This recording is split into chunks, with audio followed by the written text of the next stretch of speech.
இப்போ மணி 3:30. நாங்கள் யோகபத்ரி கோயிலுக்கு வந்திருக்கோம். ஆனால் கோயில் பூட்டிட்டாங்க. இன்றைக்கி நைட்டு சந்திர கிரகணம் இல்லையா, 6 மணி நேரம் பூட்டணும்னு சொல்லி பூட்டிட்டாங்க போல இருக்கு.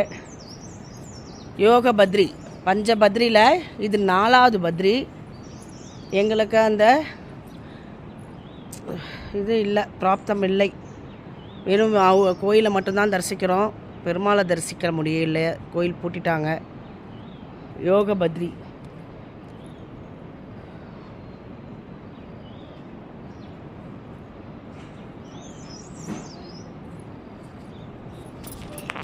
சொன்னார். இவர் வந்து யோகபத்ரி. இவர் யோகபத்ரி. நாராயணன் இங்கே இருக்கிறாரு, இங்கே வந்து வாசுதேவர் இருக்கிறார். ஆமாம், வாசுதேவர் உண்டு, சர்வம்.